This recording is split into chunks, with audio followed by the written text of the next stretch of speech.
Mummy எந்திரிச்சிட்டீங்களா? இப்போ எப்படி இருக்கு உங்க உடம்பு? பரவாயில்லம்மா, நல்லா இருக்கு. சரிங்க, இந்தாங்க அவலுப்பா சாப்பிடுங்க. அது போகட்டும், நான் கொஞ்சம் லேட்டா எந்திரிச்சிட்டேன். எல்லாரும் சாப்பிட்டுட்டு தானே வேலைக்கு போனாங்க. எல்லாருமே சாப்பிட்டு கிளம்புனாங்க மம்மி. நீங்க தான் பெண்டிங்கா இருக்கீங்க. நீங்க தூங்கிட்டு இருந்தீங்கல்ல, அது உங்களுக்கு உடம்பு சரியில்லை, அதனால நான் தான் யாருக்கும் டிஸ்டர்ப் பண்ண வேணாம்னு சொல்லிட்டேன். சரி மம்மி, மத்தியானத்துக்கு உங்களுக்கு ரசமும் கீரை பொரியல் செய்யறேன். ஓகே தானே உங்களுக்கு?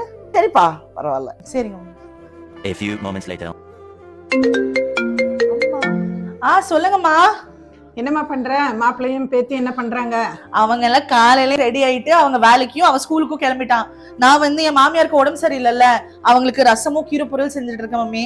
சரி, அதெல்லாம் இருக்கட்டும். நீ சாப்பிட்டியா முதல்ல? ஐயோ, இந்த வேலையெல்லாம் செய்யறதுக்குள்ள நான் சாப்பிடவே மறந்துட்டேன் மம்மி. பாருங்க பாருப்பா, நான் ஒரு முறையும் உன்னை கேட்டு சொல்லிட்டு இருக்க முடியாது. உன் உடம்ப நீ நல்லா பாத்துக்கிட்டாதான் நேரத்துக்கு சாப்பிட்டு மொத்த குடும்பத்தையும் பாத்துக்க முடியும். சரிதான், நான் போன் வைக்கிறேன். முதல்ல நீ சாப்பிட்டுட்டு அப்புறமா எனக்கு போன் பண்ணு. என்னம்மா இவ்வளவு சின்ன விஷயத்துக்கு என்ன திட்டுறீங்க?